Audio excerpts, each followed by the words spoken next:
नमस्कार, आप देख रहे हैं द क्रेडिबल न्यूज। मैं हूं शालिनी।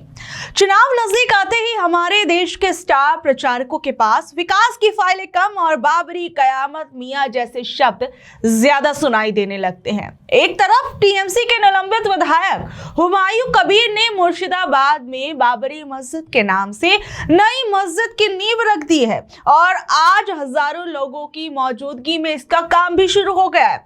उनका कहना है कि उन्हें अपनी मस्जिद का नाम कुछ भी रखने का हक है। वहीं दूसरी ओर यूपी के मुख्यमंत्री योगी आदित्यनाथ बाराबंकी जाते हैं और वहां कयामत की बात करते हैं। कहते हैं कयामत तक बाबरी ढांचा नहीं बनेगा। योगी जी, राम मंदिर बन चुका है, भव्य केसरिया ध्वज लहरा रहा है, पूरा देश देख रहा है, लोग दर्शन करने के लिए उस मंदिर में जा रहे हैं। लेकिन सवाल यह है कि जब सब कुछ हो गया तो फिर से वही बाबरी का जिन्न बाहर क्यों निकाला जा रहा है? क्या 2027 के चुनाव की आहट ने आपको फिर से पुराने ध्रुवीकरण वाले रास्ते पर चलने के लिए मजबूर कर दिया है? एक बार योगी आदित्यनाथ का ये पूरा बयान सुनिए। तो उनको हम भी ये बता देना चाहते हैं कि कयामत का दिन कभी नहीं आने वाला है और कभी नहीं आएगा।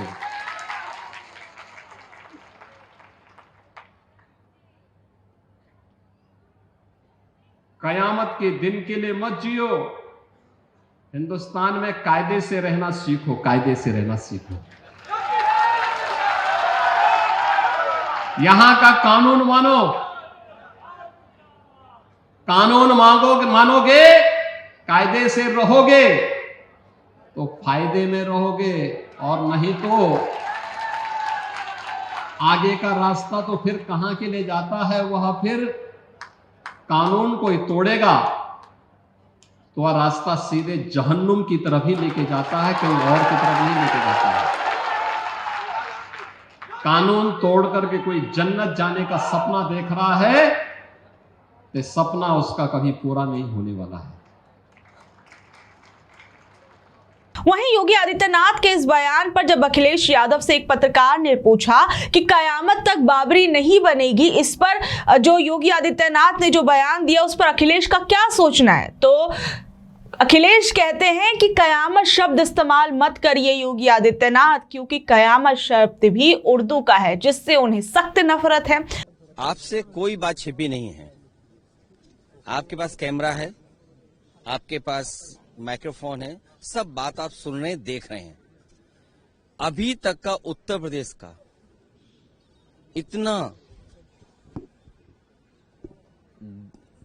जो ये कहें आप, जो अपनी बात पे भी न टिकता हो, और जिसकी सरकार में आईएएस भगोड़ा रहा हो, अंडरग्राउंड रहा हो, आईपीएस भगोड़ा रहा हो, और अभी अभी बांदा की जेल से सबसे बड़ा अपराधी इनका एक अधिकारी जो पहले नोएडा में पोस्ट था, उसके बाद वो कानपुर में पोस्ट था, और एक और बड़ा अधिकारी उसने मिलकर के नोएडा का सबसे बड़ा माफिया को जेल से भगा दिया।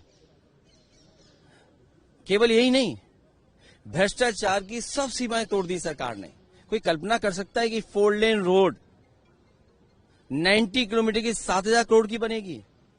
जो लोग दूसरों के लिए कहते थे, आज अपना देखें क्या हो रहा उनके हाथ। और सबसे बड़ी बात आप ये देखिए कि एक तरफ जहां योगी आदित्यनाथ फिर वही बाबरी वाली बात को एक बार उठाते हुए नजर आए, वहीं दूसरी ओर हम देखते हैं कि असम के मुख्यमंत्री हेमंत बिस्वा शर्मा अलग ही राग अलाप रहे हैं। वो तो खुलेआम मियां मुसलमानों को टारगेट कर रहे हैं, जैसे राज्य की सारी समस्याएं सिर्फ एक समुदाय की वजह से हो रही हैं। जरा सोचिए, एक तरफ योगी जी कहते हैं कायदे में रहोगे तो फायदे में रहोगे, दूसरी तरफ हेमंत जी मियां मुसलमानों के खिलाफ मोर्चा खोल देते हैं। क्या ये सब चीजें एक सोची समझी क्रोनोलॉजी नजर नहीं आती है?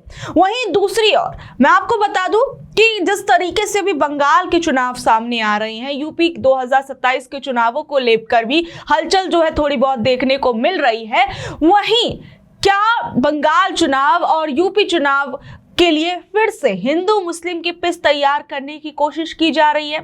वहीं मैं आपको बंगाल का भी हाल बता देती हूं। बंगाल के अंदर मुर्शिदाबाद में वहां नई मस्जिद के नाम को लेकर भारी तनाव पैदा हो रखा है। हुमायूं कबीर जो तृणमूल कांग्रेस के निलंबित विधायक है, उन्होंने ऐलान किया है कि वो मुर्शिदाबाद में बाबरी मस्जिद के नाम से एक नई मस्जिद बनवाएंगे और कहा कि ये बंगाल है, यूपी नहीं है और उन्हें अपनी मस्जिद का नाम कुछ भी रखने का पूरा हक है। उन्होंने तो यहां तक चुनौती दे दी कि अगर किसी में हिम्मत है तो वो निर्माण रोक कर दिखाए। बाबरी मस्जिद के निर्माण को लेकर हुमायूं कबीर कह क्या रहे हैं, जरा एक बार उन्हें सुनिए। अपना अपना धर्म अपने उसके लिए जो मंदिर पूजा चाट जो मर्जी बना लीजिए, कोई मेरा इस्लाम की तरफ में कोई विरोध नहीं करूँगा, लेकिन मेरा इस्लाम का हक है कि अल्लाह को खुशी करने के लिए, मेरा इबादत करने के लिए ये मस्जिद बनाने का। आज किसी लोग जो बोल रहा है कि बाबरी क्यों बनते हैं, तो 1529 साल में जो 464 वर्ष पहले जो बाबर ने भारत सम्राट, वो उनको जो मीर गोखी उनको जो सेनापति था, उनको देख के जो बाबरी मस्जिद बना के गया, वो 1992 6 दिसंबर वो डिमोलाइजेशन कर दिया, वो तोड़ दिया।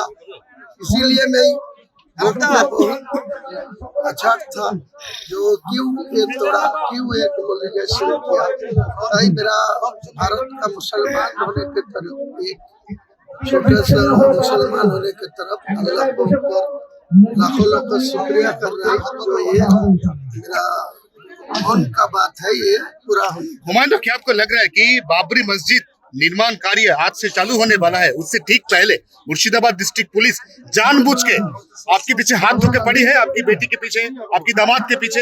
इनको जवाब 14 तारीख को एसपी को 2 घंटा घेराव करके रख के इनको जवाब देंगे। आपको किसी पहले ये काम शुरू होने दीजिए। भाई ने प्रेस मीडिया करके वो जो नया एसपी आया वो दिमाग दिखा रहा है लोगों को ऊपर, और वो एक नाजमुल मुफ्ती बोल के एक आदमी को लेके कितना टाइम मीटिंग किया, ये बाबरी मस्जिद रोकने के लिए क्या साजिश में वो जुड़ा हुआ है।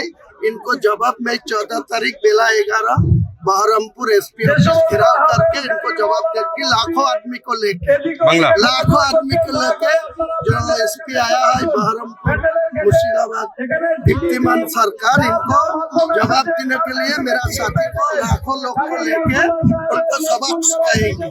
आज जाएंगे बेलडंगा पुलिस स्टेशन? आज जाएंगे? आज नहीं जाएंगे, वो कल तो मेरा हुमकी से उनको छोड़ दिया, वो छोड़ दिया, तो जाने की जरूरत नहीं है। लेकिन मैं 14 तारीख बेला 11 मैं टेक्सटाइल मोड़ के जाऊंगी, लाखों लोग को लेके जाऊंगी। पश्चिम बंगाल में आज जो है आधिकारिक रूप से इस मस्जिद का निर्माण शुरू हो गया है।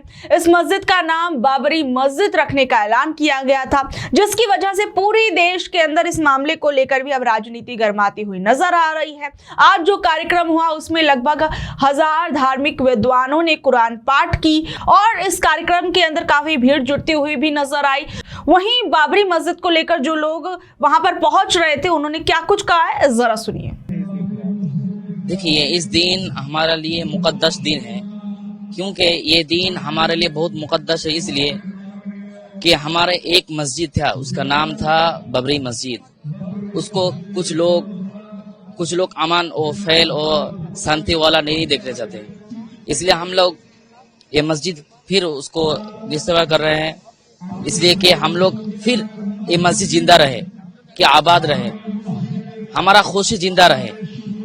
कुछ आदमी हैं मस्जिद को मिटाने के लिए पड़े हैं, मगर हम लोग चाहते हैं अमन और खुशी से रहें, हम लोग एक साथ में रहें, यही हमारा कल्चर है और यही हमारा इस्लाम का जो प्रसारिक इस्लामिक जो कल्चर है, यही हमको सिखाता है। अल्हम्दुलिल्लाह हम लोग अभी बहुत खुश हैं। हम लोग इधर आए हैं ये मस्जिद के बहुत दूर से देखने के लिए। आज यहाँ पर कुरानुल करीम खत्म हो रहे हैं, दुआ करेगा ये भी इस्ताफान होगा इंशाअल्लाह ताला। बहुत लोग आए हैं देखे। सर, ये मस्जिद काफी कंट्रोवर्सी में रहा है, बहुत सारे लोग इसके विरोध में बयान भी दे चुके हैं, उनके लिए क्या मैसेज देना चाहिए? उसके लिए हम क्या बोले, हर आदमी के लिए हर धर्म हर कष्ट वो बड़ा है, तो हमारा जो मस्जिद है ये हमारे लिए हमको बड़ा है, और किसी के लिए क्या है हमको नहीं मालूम। जो जो उसकी नजर से देखता है वही है। हम तो हर आदमी को यही कह सकते हैं ये मस्जिद हमारे लिए बड़ा नियामत है। मजहब के बीच कुछ संबंध टूटेंगे ऐसा कुछ लगता है आपको? कुछ लोगों ने इस तरह का बयान भी दिया। नहीं, ये मजहब के एतबार से ये नहीं टूटेगा। ये हमारा मस्जिद हमारे इस्लाम के लिए ये बड़ा नियामत है। मस्जिद आबाद होगा तो ज्यादा से ज्यादा मुस्लिम फैलेगा और अच्छे अच्छे काम होगा। ये मस्जिद से ही हम लोग जो कल्चर निकलता है, जो आदमी को उसको कल्चरिक दिन में हर वक्त में जो पहचानता है वही मस्जिद से निकलता है आवाज। मस्जिद के अलावा क्या क्या बनने वाला है यहाँ?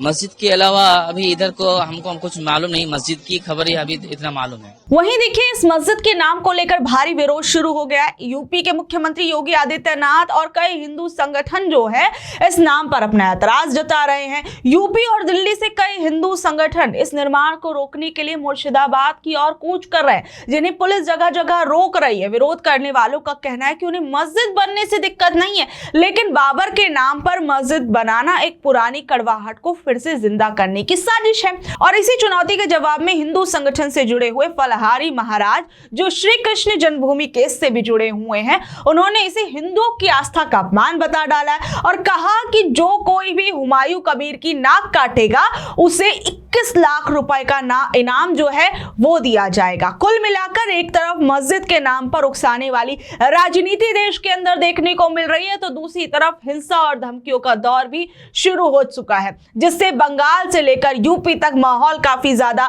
गर्म नजर आ रहा है। कुल मिलाकर ये मामला अब सिर्फ एक मस्जिद का नहीं बल्कि आने वाले चुनावों से पहले सांप्रदायिक ध्रुवीकरण और खींचतान का अखाड़ा बनता हुआ नजर आ रहा है। बहरहाल अब आप देखिए कि किस तरीके से चुनावों से पहले जो है कई राज्यों के अंदर कई लोगों के ऐसे सांप्रदायिक बयान जो है वो सामने आ रहे हैं। इस पर आप लोगों का क्या कुछ कहना है? एक तरफ बाबरी मस्जिद के निर्माण की आधारशिला रखी गई, वहीं दूसरी ओर जो है योगी आदित्यनाथ जो है वो इस मामले पर बोलते हुए नजर आए। इन तमाम चीजों को आप किस तरीके से देख रहे हैं? आने वाले चुनावों से जोड़कर इसे किस तरीके से देख रहे हैं? अपनी राय या कहूं कि आपकी जो बेशकीमती राय है उसे नीचे दे कमेंट बॉक्स में जरूर बताइएगा और ऐसे ही देखते रहिए द क्रेडिबल न्यूज। मैं हूं शालिनी, धन्यवाद।